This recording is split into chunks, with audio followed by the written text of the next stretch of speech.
700,000 miles on one engine.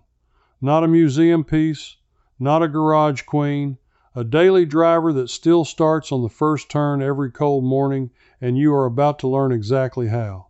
Most cars in America die before they hit 200,000.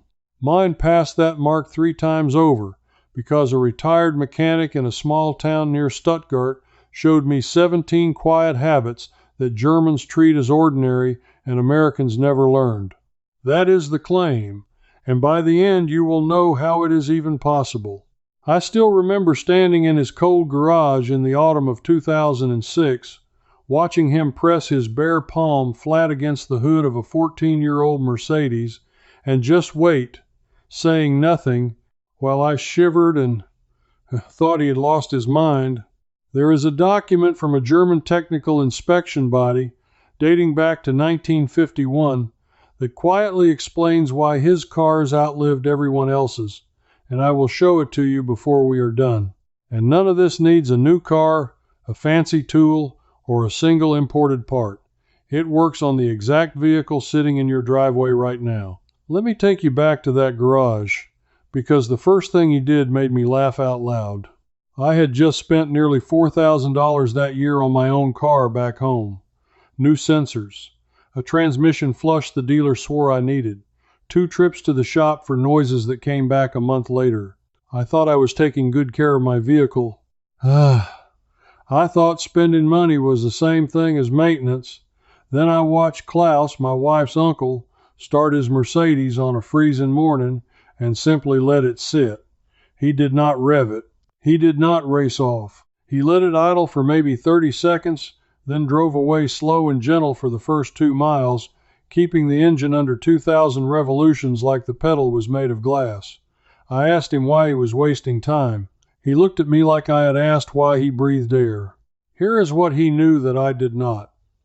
When an engine sits overnight, the oil drains down into the pan. The moment you start it cold, the top of the engine, the camshaft, the valves, the cylinder walls, they are running almost dry for the first several seconds until the oil pump pushes that thick cold oil back up where it belongs. Cold oil is like honey from the refrigerator. It does not want to move. And German drivers are taught from the very first day of their driving instruction that you never load a cold engine. You start, you wait a few seconds, and then you drive gently until the engine reaches operating temperature. Not idle for 10 minutes, just drive softly. There is real science behind this. Studies of engine wear have shown for decades that the overwhelming majority of all engine damage, some researchers put it as high as 75%, happens in those first moments after a cold start and during warm-up. Not on the highway. Not at high speed. In the cold minutes when most Americans stomp the pedal and roar out of the driveway to save 90 seconds, I had spent my whole life killing my engines before my coffee got cold. And that was only the first thing Klaus did differently, because the next habit had to do with something I had been throwing in the trash for years without a second thought. The oil. Let me tell you about the oil, because this is where I lost real money for 2 decades. Back home, I did what the little sticker on the windshield told me. Change the oil every 3,000 miles. I treated that sticker like scripture. What I did not understand is that the sticker was not written for my benefit. It was written for the shop that wanted me back in the door 4 times a year. Klaus changed his oil far less often than I did, and his engine lasted 3 times longer. It made no sense to me until he explained the 2 things I had gotten completely wrong. First, the interval.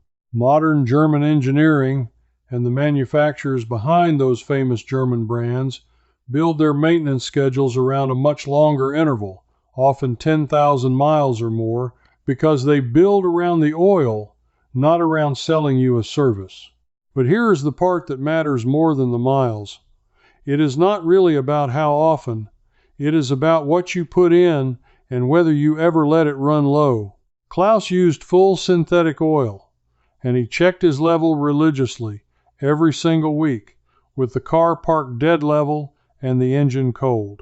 He showed me his dipstick and told me a low oil level does more damage in one hot afternoon than a slightly late oil change does in a year.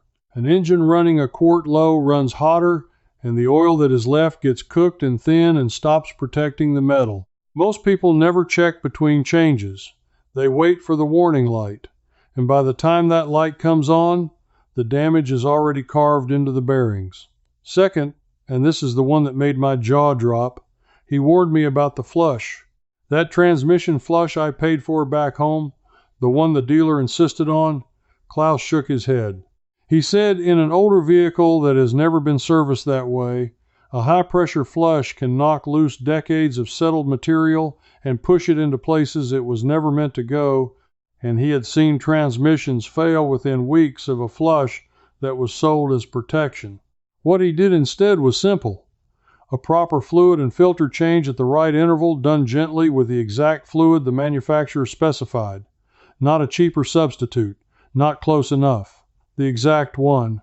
I felt sick thinking about the money I had handed over for services that were quietly shortening my car's life. The idea is this. A car that lasts is a car nobody profits from. And somewhere along the way, a lot of very smart people decided that was a problem worth solving. Think about it honestly. If your car runs for 700,000 miles, that is one sale for the dealer instead of 4. That is a customer who stops coming in for endless small repairs. That is a person who is not financing a new vehicle every 5 years with interest attached. Longevity is the enemy of a business built on replacement. And over the past 50 years, the entire culture around the automobile in much of the world quietly shifted from keep it running to trade it in. But Germany never fully made that shift, and there is a reason rooted in something most people have never heard of. In 1951, an organization that had already existed for decades formalized a national vehicle inspection system, the one everyone in Germany knows by the letters TÜV. Every car, without exception, must pass a rigorous safety and roadworthiness inspection on a fixed schedule, and if it fails, it does not drive, period. This one rule reshaped an entire nation's relationship with the machine in the driveway, because when your car will be genuinely inspected by a strict engineer who does not care about your feelings, you do not neglect it. You maintain it constantly, in small ways, so it never fails. You fix the small thing before it becomes the big thing. That single cultural habit, catching the small problem early, is worth more than any product you can buy. Klaus never waited for a breakdown. He listened to his car. A new tick, a new vibration, a new smell, and he investigated that day. He told me a wheel bearing that hums for a week is a $40 part, but a wheel bearing you ignore for 3 months can destroy a hub and a brake and cost you 10 times as much or send you into a ditch. The Germans do not think of maintenance as an expense. They think of neglect as the expense, and they are absolutely right. Now, I know exactly what some of you are thinking right now, sitting there watching this. You are thinking this is fine for a man in Germany with a garage and tools and a spare afternoon. You are thinking your car is older, your budget is tight, and you cannot start rebuilding your whole life around a foreign inspection system. So let me stop right here and talk directly to you, because the next few minutes are built for exactly your situation, with the car you already own and not $1 of new equipment. Start with the simplest thing in the world, your tires. Go out this week when the tires are cold before you have driven anywhere and check the pressure with a $2 gauge or the free one at any gas station. Germans obsess over correct tire pressure, and not because they are fussy. A tire that is underinflated by even a small amount runs hotter, wears out its edges years early, drags your fuel economy down, and makes your engine and brakes work harder for every single mile. The correct number is not on the tire. It is on a sticker inside your driver's door frame, put there by the people who designed your car. Setting your tires to that number costs nothing and gives you back money and safety immediately. Most Americans have never once looked at that sticker. Next, learn to read your own dipstick, the way Klaus taught me. Park level. Let the engine cool for a few minutes. Pull the stick, wipe it clean, push it fully back in, pull it again, and look, that is it. 30 seconds, once a week, tells you more about the health of your engine than any dashboard light ever will, because the light comes on after the harm is done and the dipstick warns you before. If the level is low, you top it up with the correct oil, and you have just prevented the single most common cause of a cooked engine. Third, and this one is free and hidden in plain sight. When you park, especially after a longer drive, glance at the ground under your car before you pull away next time. A fresh drop of fluid, a small stain that was not there yesterday, is your car telling you a secret in a language anyone can read. Clear is usually water and harmless. Brown or black is oil. Red or pink is transmission or power steering fluid. Green or orange is coolant. You do not need to be a mechanic. You just need to notice, because catching a leak the size of a coin today saves you from a roadside disaster and a 4-figure bill next month. If any of this is striking a chord, I want to pause here for just a moment because there is a resource that goes far deeper than what we can cover in a single video. Everything Klaus taught me and the broader German engineering mindset behind it is laid out in full in a series of digital books called German Basics, German Deep, and German Complete. Each one goes further into the habits, the history, and the exact reasoning that makes this approach work on any car, anywhere. You will find the details on how to get them in the description below. If you have ever felt like you were missing a manual that nobody gave you, these are that manual. Now, back to the lesson Klaus gave me. Because the deeper I dug, the more I realized the whole system around me was built on a very simple idea, and it was working against me every single day. And here is the habit that ties all of these together, the one that separates a car that dies young from a car that runs forever. You must warm it and cool it with respect. We talked about the gentle warm-up. The other half is the cool-down. If you have driven hard or climbed a long hill, or run the highway for an hour, give the engine a minute of gentle driving before you shut it off so the hottest parts can settle. Klaus never switched off a hot engine the instant he stopped. He let it breathe. These are not expensive habits. These are habits of attention. And attention is the one thing the whole replacement industry is betting you will never pay. But even with all of this, there was one more layer Klaus lived by, and it is the one that saves the most money of all, because it attacks the enemy that quietly eats every car alive from the inside out. Rust, or more precisely, water and salt and the slow rot they cause where you cannot see them. Here is something that shocked me. The engine is almost never what sends an American car to the scrapyard. It is the body. It is the frame. It is rust eating through the metal underneath until the car is unsafe to drive even though the motor still runs fine. We throw away perfectly good engines because the shell around them rotted out, and it rotted out because nobody protected it.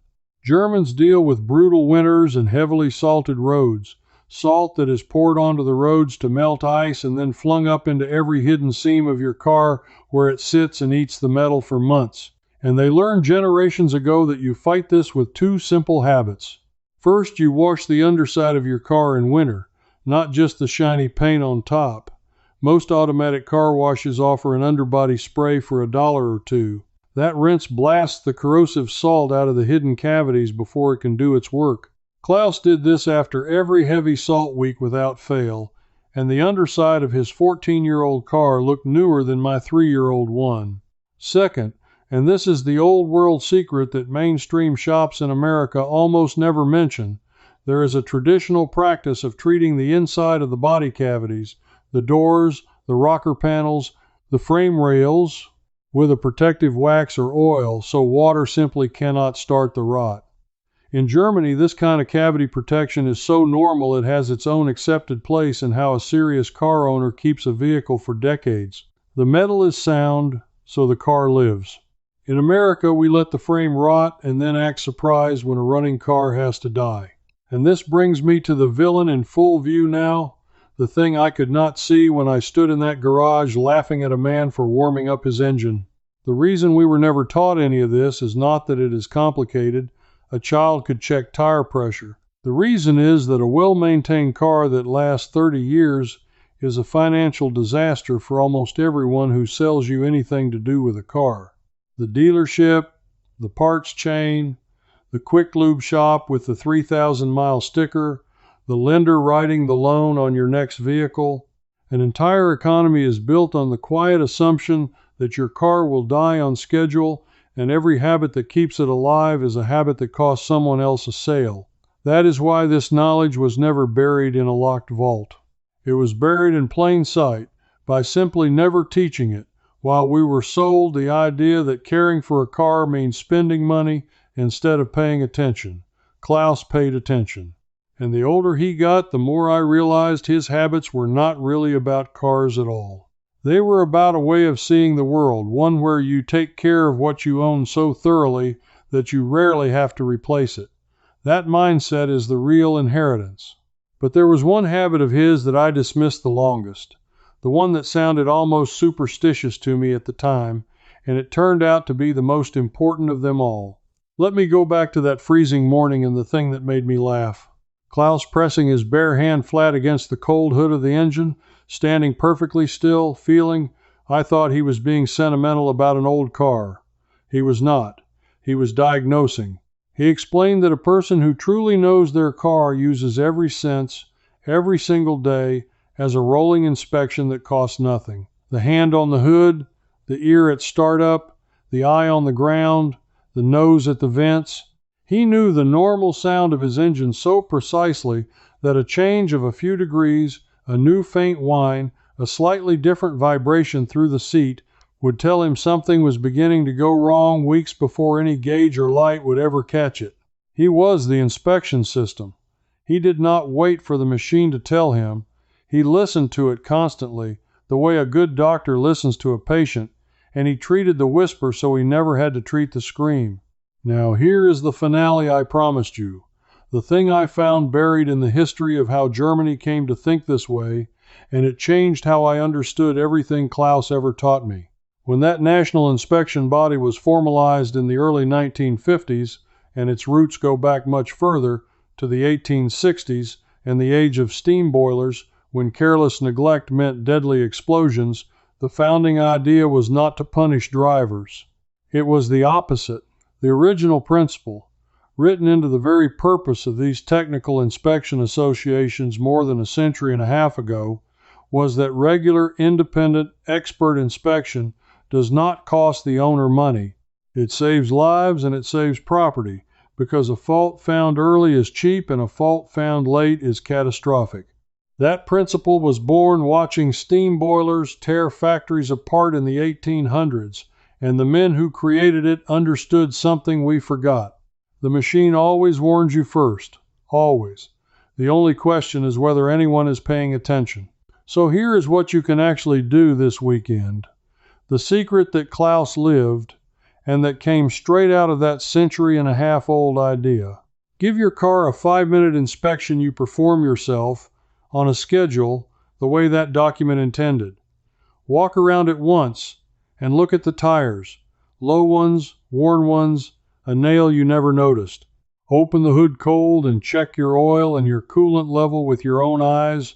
Start it and listen, really listen, to the first 10 seconds before it warms. Press your hand to the hood and learn its normal warmth. Look under it for drips. Drive the first 2 minutes like the pedal is glass. None of this costs a cent.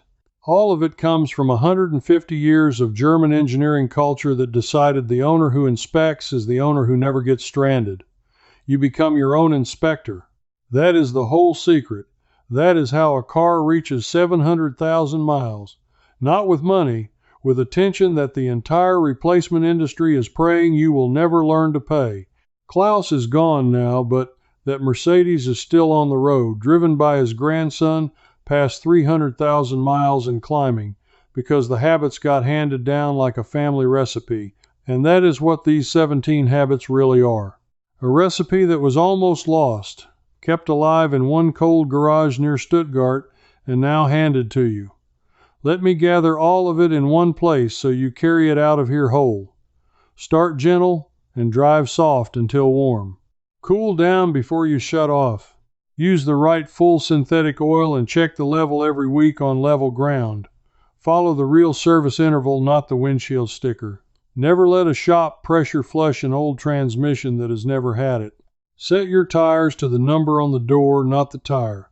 Wash the salt off the underbody in winter. Protect the hidden cavities from rust before they rot. Read the drips on the ground. Fix the small whisper before it becomes the expensive scream. And above all, use your own eyes and ears and hands as the inspection the machine is begging for. Every one of these is free or nearly free. Every one of them adds years.